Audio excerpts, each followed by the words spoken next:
For many Jewish freshmen, Passover this year was their first time celebrating the holiday away from home. In their dorm rooms, without kitchens, and without their parents keeping an eye on the chametz in their house, it left students wondering just how different Passover would look this year. You don't realize how much bread, wheat, yeast you eat until you can't eat it anymore. The whole point of Passover is that we're experiencing what our ancestors felt, a fraction of what our ancestors felt when they walked through the desert for 40 years and couldn't eat anything.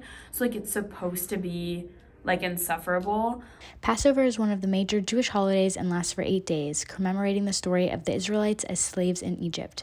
Passover today is celebrated with 2 Seder dinners and by refraining from eating chametz, leavened grain, for all 8 days.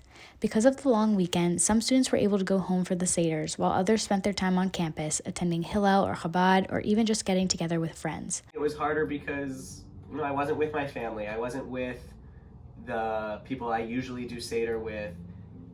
It had a different feel, which was, emotionally different. But at the same time, I was with a group of people that I really cared about and I was really close with. And I think that offset it. Despite the kosher section of Northeastern's International Village Dining Hall being closed for Passover, Klein was able to remain kosher by making use of the communal kitchen in his dorm building, microwave in his room, and a lot of leftovers from his Seders. Freshman Ben Camus was quarantined with COVID-19 and missed his plans to attend the Friday night Hillel Seder.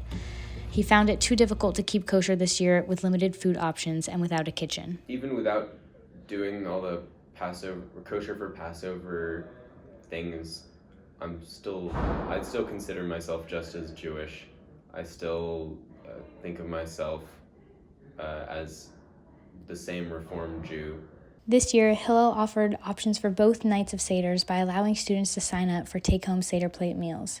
As well, on the first night, they hosted a Seder with about 45 students in attendance. In the dining halls, there were miniature packaged matzahs for students to eat along with their meals. So we try to provide food, make sure that people know that we're here, and if they need stuff, we have it. But I do think for Passover, something that's so long, it's not we have stuff all the time, so students are more on their own, I guess. For many students, being away from home allowed them to reflect on the meaning of the holiday. I think I realized how important Passover was to me and my life, because I feel before it was just something I kind of did because I was Jewish, but I didn't realize how integral being with my family was until I wasn't. I don't think I would have had an answer for what I get out of Passover in previous years. I think I figured it out on campus.